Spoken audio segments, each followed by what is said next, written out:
Welcome to the Gospel Addict Podcast. I'm Greg Bryan. And I'm Jim Reski. We're gospel addicts because we believe the gospel of Jesus isn't just good news, it's the best news ever.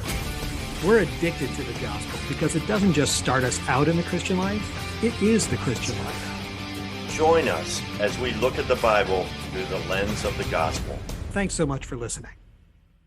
This is kind of a special episode because I'm joined with my friend Sundeep, who is all the way in Scotland. And I also am joined with a good friend, Milam Shah. And this is like her first podcast. So Milam, let me start with you. Welcome to the show. Thank you so much. Thank you for giving me this opportunity. I'll be telling everybody that I finally did my first podcast. All right, cool. Well, we're looking forward to talking to you. But Sundeep, I just want to start out and ask you just a couple questions. What do people misunderstand about you the most? Wow. I think my wife is the only one who truly knows who I am, and everyone else misunderstands me. It's probably the closest. It's one of the great things, and to be fair, I play on this as well. I like being misunderstood. I don't know if you.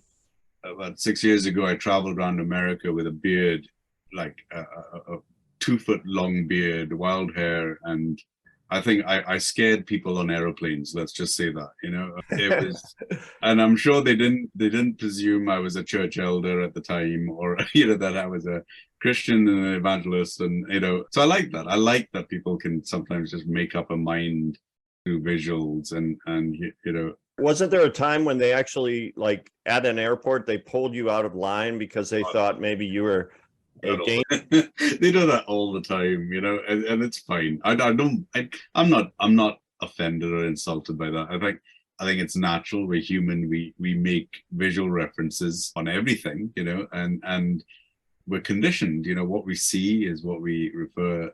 So if a bearded brown man is then associated with dangers, and that's what I come across, and I suppose that also then I like that because then you can play on that and flip it. You can then, when people really get to know you, you're able to sort of get behind people's perception and walls and ideas of you, and they get to see, okay, this I'm maybe. And we all do it. I do it on other people as well. I look at people and I think I've worked them out, and actually I love that, people are much deeper and more complex than just these visual things. So yeah, I'm probably misunderstood a lot. A lot of times our first impressions are wrong. And that's the same with Jesus too, right?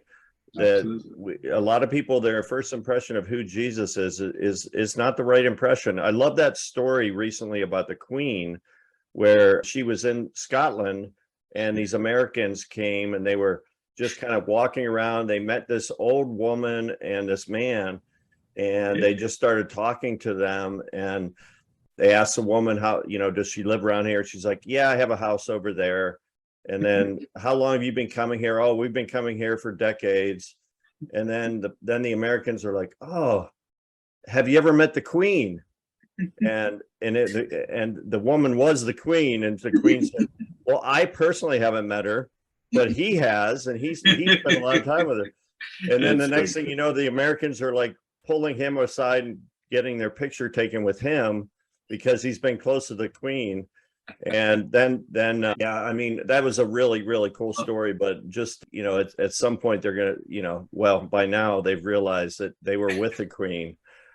Yeah. Story, yeah, absolutely. Yeah. So for Milam's sake, even, could you just take a few minutes and just introduce yourself? Tell us your background. Well, I mean, it's interesting. Like Milam and I both come from India, and she's from the north of India, up in the mountains in the Himalayas, and I'm from the south of India, a place called Hyderabad. And my parents were Christian, and my great grandfather was the first convert. I grew up in a medical mission charity working with leprosy and eye work. And I've been in Scotland now actually 30 years. Like 2 weeks ago was my 30th year.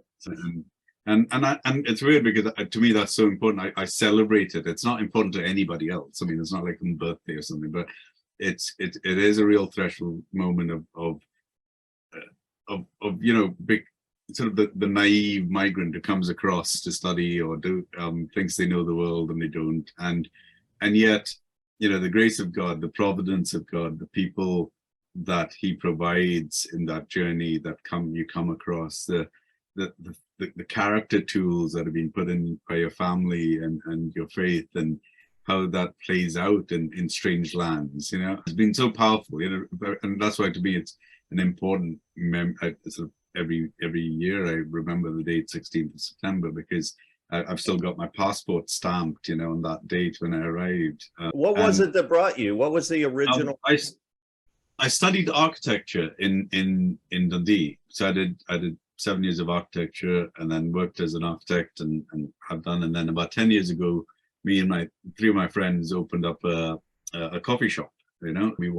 We were talking about kingdom spaces and evangelism and experience. People, where can you belong before you believe? Where does the community spaces? And these coffee shops have grown. There's about eight of them.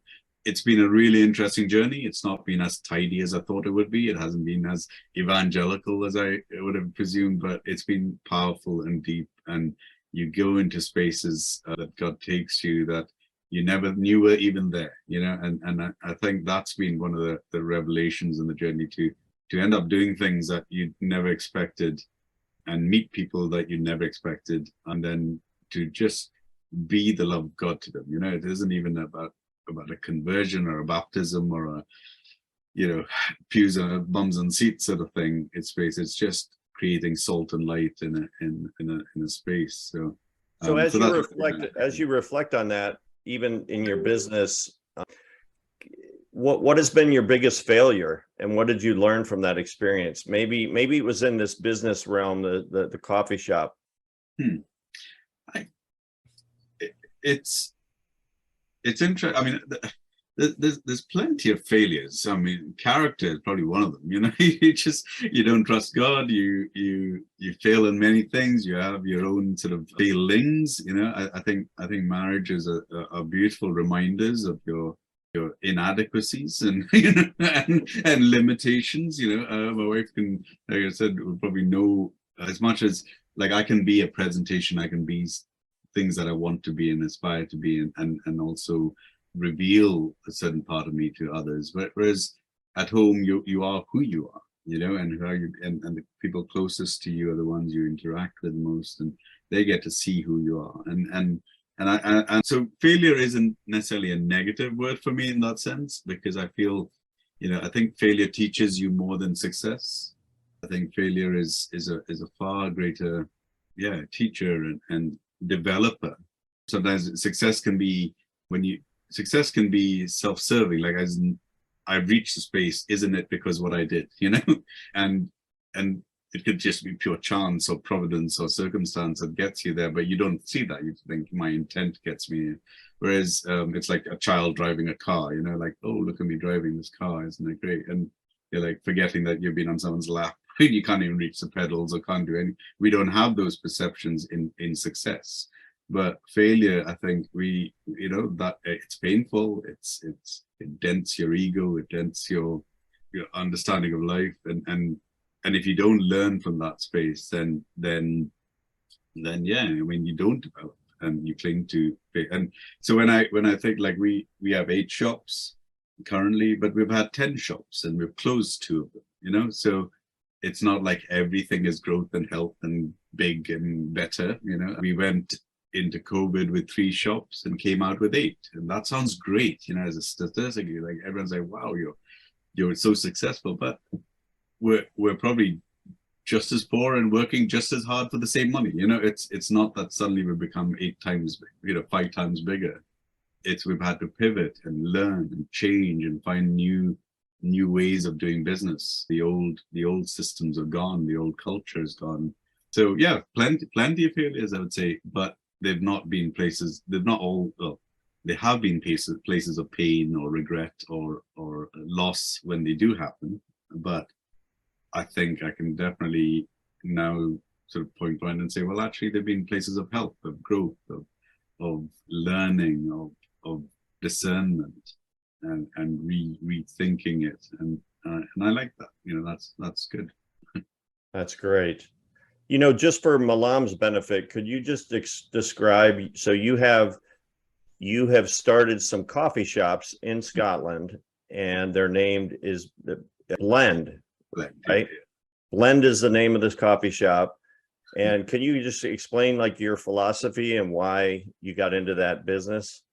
Yeah. I mean, I've been involved in Christian culture all my life. My parents were frontline Christians and working with leprosy work. So I saw it firsthand, saw missionary work, saw proclamation go. So, and myself, I went through youth work, worked in churches, always been involved in church culture and church life. And yet, you just realize that, especially living in Scotland, that most of the world haven't a clue what you're up to. The gospel isn't being proclaimed on the level you want to proclaim it, and Christ isn't being revealed and shared even close to where you want it to be. And it was just, I found it frustrating. I found that when we began discipling people, kids in our youth group, it exploded, it expanded. People wanted connection over content. They wanted to belong before they believed. We used to have mantras like spend more time with fewer people. We saw real change come out of those spaces rather than mid-50-year-old man on a stage talking to 100 or 200 people sitting in chairs facing in one direction. It seems a huge disconnect. And I read somewhere, like, I can't remember, it was just saying, most of Christian resources spent on convincing Christians to remain Christian, and it bit, it's like, wow, yeah, it's so true. And we have this strange model of preaching the gospel on a Sunday, 100 people, and hoping that 5 or 10 of them will go do something about it, and all the resources held in that place. And so we were wrestling with a lot of this stuff and saying, well, what's the alternative? Like, how do you? And there seems to be a default setting in Christian culture that the minute you want to do mission, you set up a charity, you set up and I'm not saying that's bad at all. I'm not condemning any of that, but that seems to be like a default memory, and we forget the rest of the world, and my father used to say, he worked in charity, but he used to say, like, so many charities just become one beggar giving another beggar somebody else's money, and you don't become sustainable. You're trying to. So to me, these are all sort of issues that influence and affect the church and how we think and what we do and what God is asking us to do. And so in these conversations, like, how do we create a place where your work is worship, that there are absolutely blurred lines between the sacred and the secular? It's all sacred. How do we go and how do we pursue an incarnate God, as in a God that's already in the neighborhood, that we have to discover, not introduce? And it is really big when you start thinking of it in those terms. It takes the pressure off you. You don't feel like you have to take the gospel somewhere. Your day is spent trying to discover where God is already, and you seeking those moments. And so we looked at what does any sort of service type of industry look like. We looked at gardening jobs and car washes and eventually landed at this coffee shop and said, okay, well, how do we create this coffee shop? And that's what we did. We opened. We didn't know anything about it. 4 friends. I was an architect. We had 2, a youth pastor and a pastor, and a kid I used to mentor through university who had done accounting, knew nothing about coffee, And in 6 months saw miraculous things and opened up a shop. And it was amazing in that it hit a nerve. We found, so the whole design of the coffee shop, if you look at it, it's blendcoffee.co.uk, if anyone wants to go check it out. But it's about creating a living room in the community It's like, what are our safe spaces left in our community? There are very, very few places that we will enter as a stranger anymore in our culture. I mean, a shop is probably what the last one where we used to window shop and go in. Our churches are gone, our pubs have gone, our community centers are gone. All the things that we could just walk in a stranger and feel comfortable and safe have disappeared. And I'm like, well, we need to recreate and reclaim those spaces. And I think there's a flaw in the process where we always invite people to things, like, hey, come here to my lovely place, whatever. Now, it's great. All the intent is good. But I always challenge, like, some of my friends. I was like, if someone tomorrow said, come to the mosque on Friday, all the sort of barriers that have lifted in our own heads right now,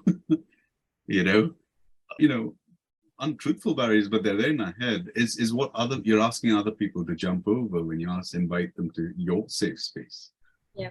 I'm like, how do you create a safe space in the community, the place that a stranger can walk in? And so we use a lot of like living room analogy. We talk about a campfire space. What is the campfire space of our community? Nomads that travel through the day, come for a night, corral, share stories, sing songs, tell each other information about their journeys, and then leave in the morning. What does that begin to look like in our community? It's not about coffee. I mean, coffee, there's plenty of coffee and plenty of places that, can do it better than us. But how you make people feel, the belonging you can give people, the love and attention you can give people, these are huge things in this culture, in a culture of individualism and isolation. Yeah, so I'm going to interrupt here for a second. So you've created a place where people can come and experience the aroma of Christ, because the people running the coffee shops by and large are Christ followers, and it's a safe place for them to kind of experience love and build relationships of a feeling of belonging, maybe before they believe. And I just want to bring Milam in here, because Milam has been part of a organization that I created called the Kent International Leadership Network, which is essentially a service organization, but it has kind of the same kind of missionary, or I should say, same kind of idea behind it. And so, Milam, could you share a little bit about how, you felt like you found a place to belong, and now you're starting to believe or follow Christ? Yeah. So I came here, and obviously it's so difficult for an international student away from home. It's so scaring and so depressing. I would say, I've heard so many stories other than me that people who come here, they fall into depression and they don't know if they belong there, and why there's so uncertainty, to move across the world. And yeah, of course, India and US have just the opposite time zones. And all these things, you just feel, and you fell into this trap, of dark, dingy place. But Kent International Leadership Network that Greg has gives you that community space. Kent State, we have this motto that you belong here. But I really felt it in Kiln when I came here. These people help you with everything. And then it's just not, you get help, but it's that they create this community, like you said, that there might be another coffee place which serves you better coffee. So exactly, like here at Kent, there might be a lot of people who would help you. But to create that community, which is a safe space from people from different, cultures, different religions, different parts of the world, even different ages, genders, etc., etc., they all can have a place where they will feel safe. It's a safe haven for us. And we don't feel like we are being judged, even if we are something. And it's so important, because the world, there are so many people who would try to divide you over so many different, aspects and all these different topics, titles. But at the end, it's just so amazing when everybody can sit, they can share all their spiritual journey and anything, like how they started believing in what they believe in and who they believe in. and just share it without being like having that fear of being judged is very important. And I'm so glad that, you know, we have this space here at Ken. And to create this, it's so easily said that, oh, we created this community space, but it's so difficult. It is like one of the most impossible, near to impossible thing, that people can just walk in through the door and they would feel that they're at home and nobody's gonna judge them. So, and that too, in like, even if they're on a spiritual journey with Christ, wherever they are, they just started, or they have already been, you know, born and brought up like you in as a Christian household. So whatever they say, it's not being judged and all that. Like me, I started my journey and I'm still learning about Christ. And whatever I say or I question, it's always answered. It's not like anybody judges me that, you know, oh, you don't know about it, or why are you following this or that. So yeah, I mean, this is just a blessing. And I would say, you know, God creates all these blessings, and he thinks about you, and he sends all these people in your life. So, Great. so Greg is just like a messenger, I would say. Yeah. Well, I'm very blessed, Milam. You are just an amazing young lady, and I believe God has great things in store for you. And I feel blessed that I know you. Sundeep, do you have any questions for Milam about her journey? Yeah, I mean, were you Christian in India? Was your family Christian, or? No. So like, you know, I'm from a north, I'm a North Indian, and that too, I am from the Himalayas. We have a place, we believe in and I am a born Hindu, so we already have like 500 plus gods. And if you are from the northern area where you are surrounded by mountains, we also believe in elements. Like we worship our river, we worship our mountains and all that. And it's just that we believe that there's a part of God in everybody. So, and we have so many in India, like, you know, that there are so many different religions and all that. But I'm so blessed that my family and my parents are always open-minded, and they said that whatever, you know, whoever you thinks you believe in, you follow it. And yeah, I mean, that is one of the biggest step that, you know, your parents would tell you, that whoever you feel like it's not a religion. Like Christianity, it's not a religion, it's a relationship. And you cannot have a relationship with somebody you do not believe in. You might like them, but there's a difference. You really believe in them. So, and I studied in a convent school all my life, in a Catholic convent school. And I told Greg the story of mine, that, you know, I used to tell my parents had Christian friends and all that. So I used to go to church. I used to go to, I learned Our Father in Heaven first before any Hindu mantras. And I used to tell my parents, I want to be a Christian. And they never said that, oh, you want to be a Christian or something. I was always encouraged that, okay, you want to be a Christian. But like in our place, there was not a resource where a non-Christian can go and learn about Christ. We have it here. And I always, like, it was a wish. And then years passed by, I completed school, then I went to college and all that. Then I came here, and then I met Greg, and I told him, like, I forgot about all of that. I forgot that I had a wish as a 6-year-old child, a naive child, that I want to be a Christian. Out of the blue. And it's just amazing. Like, I feel that if I was looking for him, more than that, he was looking for me. He chose me. Inside my heart, inside a 6-year-old heart, like, why would a 6-year-old wish for something like, I want to be a Christian, out of the blue, you know? And it's just that there were no resources. But then I came here and I found resources, and I'm still on a journey, but it started before. Like, people say that, you know, you have to, like you said, that you have to feel belong before you believe. So I think it's the same for me. And I believed in him even before I knew what he did for us. Even before I knew any of his stories.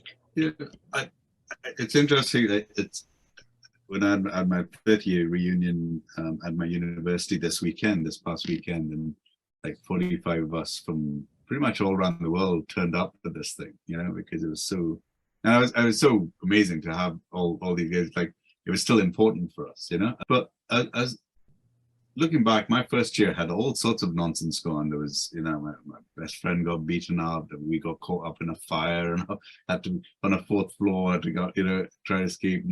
There was a huge earthquake in India, 45 miles from where we live. I had 2.5 days on the phone trying to find out if my family was alive.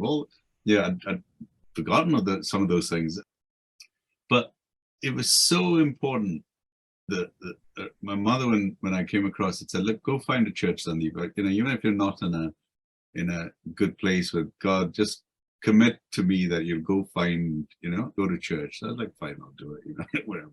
But it was amazing, the family, one particular family that took care of me for literally 7 years in my university years, took every Sunday, fed and watered me, took me to hospital when I was having surgery, looked after my luggage when I didn't have a flat, or, had warm clothes and bed. It was those things. I mean, it wasn't the financial side of it. It was the attention side of it that was just so powerful to me rooting here, and through them getting a job in a laundry, through the laundry meeting my wife, to my wife settling in this country. It's like these little steps that take you along these journeys, and it's actually, culturally, like now, even podcast people listening, when we hear the noise of the culture clash that's going on right now all around us, don't forget the power of hospitality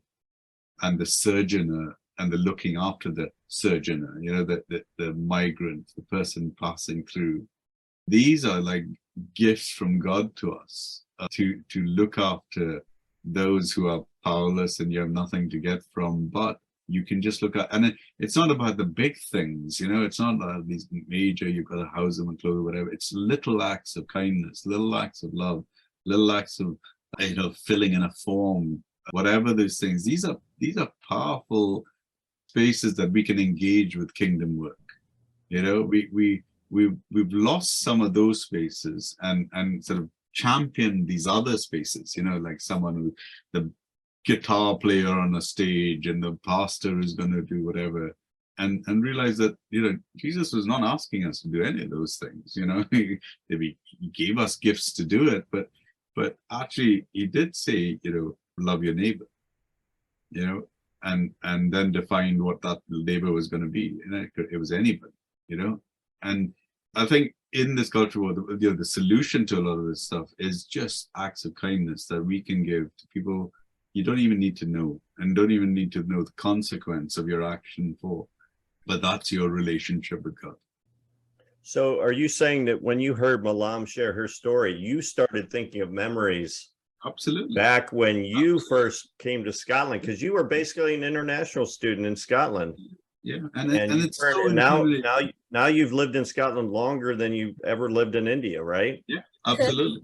Now they call them Oreos or Bounty Bars. I'm just brown on the outside. But it's I realize, like, this is now, like, when I look at my house, both my wife and I have tried to create an open house, a house of hospitality, a house of, and when I look at Blend, the business, that I realize that Blend is like, it's trying to give the safe space for those travelers, those unsafe people, because I'm literally trying to mimic what I experienced to the stranger. And when we don't have a church infrastructure that does it well, we've got to create alternative spaces. And you can start with your home, and you can start with your business, or whatever the thing is, because some of the old institutional spaces can't think like that. There's just no mechanisms and scale to do that. But there are new spaces where we can do that, where we can find within our own lives, our own sort of working experiences, places where we can look after someone and give them a safe space. Yeah, of course. So one of the things that I have seen, like, I'm still learning about Jesus and all that. And, as a child, I am a child in the spiritual journey, and as a child, you ask a lot of questions, and those questions make you question more. And and you because you're not rigid in what you believe in. You still have those possibilities inside your head, and that's what I felt like even back in India, even here in US, and all the parts of the world. There is now that the religion, how it started, how Christianity started, how Jesus said like what he wants from us, and how people changed it and how it changed over time. Like there is specifically how a church would look like, how people would dress, or how everything would be happen. And it just changed the whole vibe or whole feeling of how a church was supposed to be. And now that we have Bible, I go to Bible reading with Greg, and I feel like that's my church, because I don't want to go to a big building and where people just sit and would hear somebody speak. Rather, I would go to a place where there are just five people who listen to what's going on in each other's life and would even advise them. I think that's more of a church for me, and that's how it started. Not like you have to be in a specific, you have to come on Sunday on this time and then just have to follow. And that's the same thing that I feel like, just because you are born Christian doesn't mean that you're a Christian. Like just because I was born Hindu doesn't make me a Hindu. So I mean, the first Christians, the believers of Christ, weren't even Christians.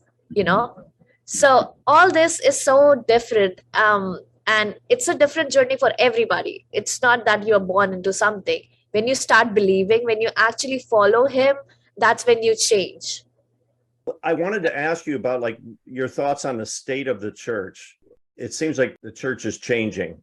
I like to think like this. So, as an architect, I'm always like big picture thinking, and then come into details and some of my thoughts on this, right? I think COVID just accelerated the death of things that were going to die anyway. It just accelerated stuff that was declining, was about to crash land, boom, it happened. So it wasn't that it's a surprise. It probably just, we had to admit that it was going to happen. I think since COVID, I think we're in a really, really interesting period in time right now. We're in that in-between changeover time, a cultural changeover. Something I read recently about talking about, like, if you looked at between 1910 and 1920, so many interesting things happened, 100 years ago. You had Spanish flu kicked in, that finishes off in the middle of this war that then, changes an old imperial system into a new, what we have now lived in the modern world, the sort of post-industrial, the industrial world and the capital world that's coming. And in that period, you had an old guard that was trying to go back the way and say, let's just go back to being this, and let's just go back and conquer Africa or India, or whatever, and it'll be fine, everything will be good. And then you had this sort of naive, utopian, new thinking Marxism and communism that was everything was going to be great. Everything was going to be amazing if we just got rid of this, and we'd be great with that, And the helpful thing 100 years ago, tragically, was that there was a war. So there was like a defining line between before and after. Currently, we're having a war without bloodshed. We're just basically, cultural wars are going on, big stuff is going on, moving, and we're all sort of living with a certain anxiety and a certain uncertainty, because it is uncertain. Things are transitioning. So I think that one, we have to have a caution that things haven't landed yet. What's going to happen isn't good. So it's no use overthinking it at this point, because it's so fluid. It's still moving about. We don't know who's won. There are sides that are all vying for our attention and time. So we just need to chill, spend time with Jesus and chill. We're fine. Jesus is in control. He knows what's going to happen. Fine. So we don't have to fight every battle, chase every rabbit, troll every statement. We just don't. And actually, the system is feeding off our sort of clash. It wants us all angry about whatever. Like, just look at some of the news that trigger us. they know it's going to trigger us, and therefore that we're suckers. We just get drawn into the very argument that it's trying to be drawn into, and you're like, just pull back and just give yourself space. War's going on, it'll land, someone will win, and then we can decide what we're going to do with that side that's won, and it could be either side, right? At this point, it could be high liberalism, high conservatism, we don't know. As a church, we were going to have to do this anyway, even before the cultural shift had happened. Our old infrastructure was dealt with a finite amount of people, was spending huge resources on itself, not on the proclamation, not making disciples, not going out, and it was just inward looking. There are plenty of countries where the church is growing. So it's just, I'm talking about the Western church. There's plenty of great stories everywhere else except us, and we lament because, and actually we're getting evangelized by the East again, the Koreans and the Indians and the Brazilians and the Nigerians are all coming to the West and being the missionaries, in our cultures because we've lost our ground. And I think there's a theological space that we need to work on. One where we recognize that we're all the kingdom of priests in the holy nation. It is not titles and pastors and this infrastructure, this hierarchy that's going to proclaim it. It is us walking with Jesus and following him where he's going to take us. He has a solution for it all, It's, I may have shared this, I've certainly shared this with Randy, but it's, I remember when my middle son, Alex, was about 8 years old. I was playing with Lego and on the floor, and I was sitting watching TV over him, and then he was like, "Dad, I'm trying to find this yellow bit," And from where I was sitting, I could see it under the chair, And I'm like, "Alex, it's just over there." And he's like, "Where, Dad?" And Alex, just under the chair. "Where, Dad?" And he's looking for this thing. Where? And I'm pointing at it, and I'm like, "Alex, look at me. Look at me first, and you will find your little piece." And as he turned, he sees my finger, and I just think that in so many senses, we're trying to do it ourselves while asking God. We're saying, "God, what are we going to do?" And then we just get on with what we're going to do. And all he's saying is, "Look at me." He's just saying, I know exactly what to do and how I'm going to do it. And I just think, the church has got to live into some of those spaces again, and people need to be aware that, Jesus knows what the world is going to be like, etc. He's just continuously just asking us to be in love with them and find ways to be in love with them. Yeah. And in those spaces will come all the things that give us, all the solutions that we're seeking will come, because we've looked at them. It's not that he doesn't want to give you that piece of Lego, it'll come. I think as a church, we've got to find those spaces again and find ways of doing those spaces. I mean, so in Scotland, I use the analogy about how, this isn't a post-Christian culture. It's a pre-Christian culture. It's like there's 4 or 5 generations who don't know anything, It's Christ is a swear word, there's no, so what do we, how do we come back to what the old monks did when they came to this pagan land? 2 or 3 men in a boat coming up a river into a pagan dangerous land and saying, how do we show these people the love of Christ? And they do it through their actions. These guys don't know Latin, they don't even know, so they learn the language. They find their roots, they help them with their lambs, they till their ground, they go into their communities and simply serve them. And in their service, they explain the love of Jesus to them. Right? And I'm like, how do we begin to do that now in the cultures? If we just looked at American as the pagan land with post-Christian, whatever, that we're just simply going as pioneers back into it, carrying Christ with us. Yeah. Not even, I'll take that back, not even carrying Christ, discovering Christ in the places already. There you go. And that's good. You know, That's good. Let me ask you this. What advice would you give Milam as a young follower of Jesus and coming from a different cultural background? Do you have any thoughts for her? And maybe this ties into like, what does your morning routine look like? Because maybe it doesn't. If it doesn't, don't worry about it.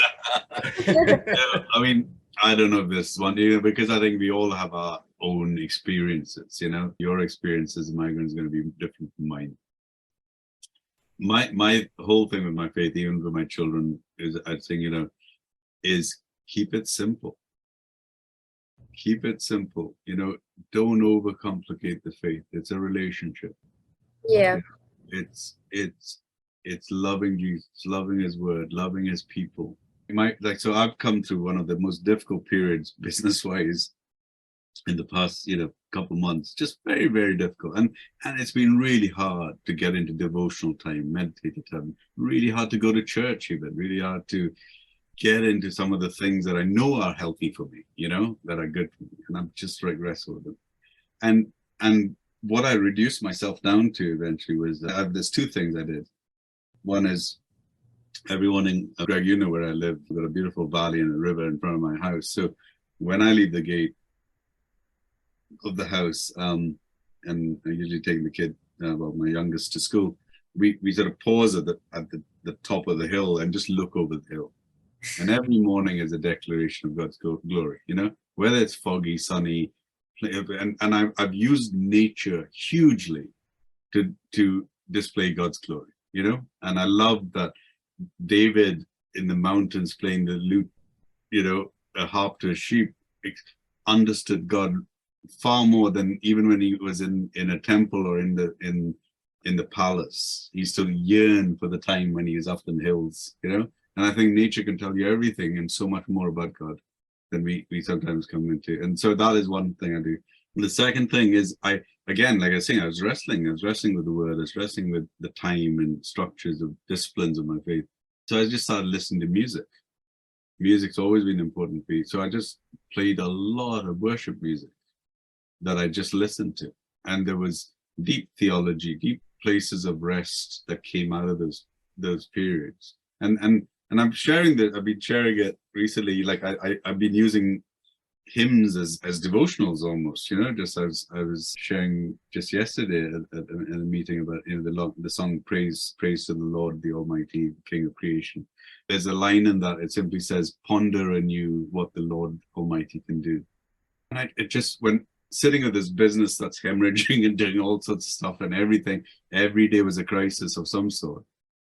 There was that line, ponder anew what the Lord Almighty can do, it just kept coming back. And I'm like, I may be seeing problems that God can do something completely different and I can cover this. So I found that even now, nearly 40 years into my faith, it isn't all just up and up, there is still the up and down.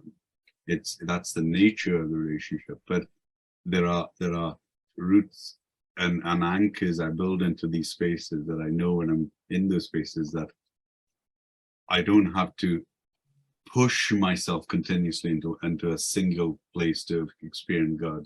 I've created not created, a whole range of spaces where you find God. And there I rest with it. That's great.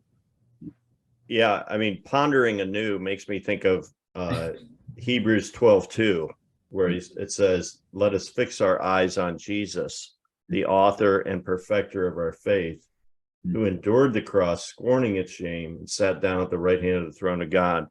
Just kind of bringing us back to the gospel, like, and how you never get beyond it. You never, because you never fully understand the love of God, because it's so incredible that this triune God was willing to tear itself apart for us, because God loved us so much. And so when you see nature and you see God's creation, you see the beauty of it, you see, just how awesome God is. And that's in a fallen world, So I really, really, really appreciate that. Milam, do you have any questions for Sundeep? Yeah, so I mean, What do you think that as your children, so they are born Christian, what do you think that, how do they find their relationship with God? And I think, like with all my children, I I told them that they're not Christian until they decide to be Christian. You know, Yeah, that I've just given them a Christian bringing in my values, but they've got to make their choices. You know, and and one of the key things I found with my own kids was that doubt was not a bad thing. And my yes, father, who was a committed Christian and missionary, always had space for his doubt. You know, and I liked that that there wasn't an anxiety that if I questioned something, I was denying it. It wasn't. It was an expression of interest, and so I always encourage my children never to back off those spaces. You yes, know, I'm like, God will follow you all the way down the cave if you want to go there. You know, because He has both an answer and a solution and a space for that. You know, and yeah, so I like when I talk about I have a parenting theory which I'll share, which is I think you've got to tell a child by 7, show a child by 14, and then between 14 and 21, this is 7-year cycle. They'll test and throw everything out the water, and they'll wrestle with it. You know, and at 21 they'll land somewhere. You yeah, know, sometimes bruised and scarred, and I you know, we've got 5 kids, we've got 2 grandchildren with a third one turning up. You know, as much as my kids don't have my faith, I love that. You know, it's a struggle because I want them to have my faith, and I realize no, I want them I want them in love with Christ. So when I look at all of them and all their journeys, and they've all had faith, and they're all in different stages of their faith. You know, some are strong, and my wife and I just pray over them. You know, there's a deep helplessness that can come with your kids when you have no control over their choices and decisions. You know, but yeah, you said, like, I'd rely on God. That's who I rely on, not on my children. You know, and that's why it's beautiful to see even my second son, who probably had the greatest wrestle with it. Yeah, the biggest anger and rejection and struggle to now just watch his deep faith and in his marriage and soon fatherhood, and just watch his habits and his growth is so much more rewarding and powerful, you know, because it's not my journey, it's his journey. yeah. So yeah. Yeah, I mean, so it's the same that you have created so much safe space for them, and it's so different that it's not like other people say it's a religion. It's not a religion like what people think of it. Like you have to follow ABC, and then you really have to follow him without even knowing about him. It's a relationship. So in a relationship, you can start, and then it's a whole journey, and it's always so fascinating to see everybody's journey when they in the moments when they don't follow him, and you say then no, we don't want to follow him, and then suddenly something happens in their life, and that faith, it's just so fascinating. Yeah. And yeah, I mean, that's why I wanted to ask you this question, because you're a parent yourself and you have more than one child, so there are so many journeys in front of you, and it's so fascinating to look how they travel through that journey with God. And it's not just them looking for God. God is the one who's seeking us. Mm-hmm. Mm-hmm. I love that. I love the idea that God is the one who's seeking us. That, the biggest seeker in the Bible, we think, is it Zacchaeus because he climbed up that tree? Is it Nicodemus because he went to Jesus at night? No, the biggest seeker in the Bible is God himself. He's seeking to save that which was lost, which was us. And you brought up we're going to bring this to a close real quick here, but you brought up the idea of doubt. One of the most confounding passages that I've come across recently is in Matthew chapter 28, the Great Commission, because it says the 11 disciples went to Galilee, to the mountain where Jesus had told them to go. When they saw him, they worshiped him, but some doubted. You're like, what? How's that possible? How could they doubt him at that point? How could there have been doubt? This is the resurrected Christ. But I love the fact the Bible, it's in the Bible, because It's there because it's real. Yeah. And that doubt lives in all of our hearts. Like we doubt God. God can answer one of our prayers and we'll say, we'll never doubt you again. And then 10 minutes later, we doubt him, you know? So any final thoughts from either of the two of you? Sundeep, any final words you want to share? Just one final thing. And it was just when I was looking at this, I'm looking at the screen and I'm thinking, we're all linked to India. We've all either been there, or lived there, or grown there. I'm in Scotland now. You're in America. It's one is the scale of God. To understand that His kingdom, His family is big. And it's a rich experience for all of us to be. I always love that we're not strangers. We're just family we've never met, and God prepares and brings us together because He wants us to delight in it. That this relationship, this conversation isn't just some sort of functional thing we're doing. Hey, so someone listening can be, come to Jesus. It's like this is the delight. It's like, hey, children, I've introduced you to each other. And I think that's powerful. And this final thought is, my father used to always say, like, we are already the result of other people's faithfulness.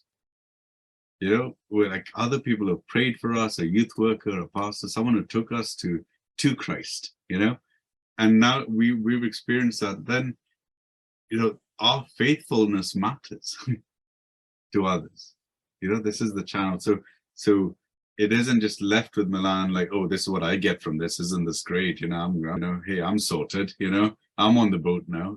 It's Greg's faithfulness brings you to Christ. Your faithfulness brings others to Christ. Yeah, and I love that. I love that journey that we can be on. That's great. Looks like Milam is on the move. Yeah. No. Do you want to share anything? One of the reasons I think Greg called me to the podcast is because my journey is very different, and it's exactly opposite to yours. I mean, there have been some similarities, but it's exactly opposite, because you were born into it and you knew more about it, and I'm still learning about it. And I think I still like that I am raw, real, and naive, because I question that why, where, and then people answer me, and I like this, that we are not rigid, that we have to follow something just because somebody told us that. And a lot of times that I've seen that, a lot of people say that they just follow a person. They don't follow Bible. They don't follow Jesus Christ. They follow a person who have said something that, oh, there's something in the Bible, and they don't even cross question, is it in the Bible or not? Or how they have interpreted the Bible of what's written over there. So it's very important. And I think that's why I like that, it's not a religion, it's a relationship. And that's very important for us, to have that relationship. And it's not just you have to follow ABC to go to heaven. It's so much more than that. And this journey is a never-ending journey. You will never be the best Christian, I think, that people have that idea of, or that people think. And it's so, I just feel overwhelmed, and I feel blessed that we have this space where people from different, even like I am not a born Christian, but I'm welcomed over here because I believe in Christ. And that's the only qualification we need, That's good. That's fantastic. Well, hey, thank you guys both for your time today. And Sundeep, if people want to find you, where could they find you online? Maybe it's your website, yeah, of course. I would love to come to Scotland and see the space you have created. I mean, blendcoffee.co.uk, and just use the email that's there. I think it's coffee@blendcoffee.co.uk. Thanks for listening to this episode of the Gospel Addict Podcast. Feel free to contact us via email at gospeladdictpodcast@gmail.com. Stay tuned for our next episode, and remember, on your worst days, you're never beyond the reach of God's grace, and on your best days, you're never beyond the need of God's grace. See you next time.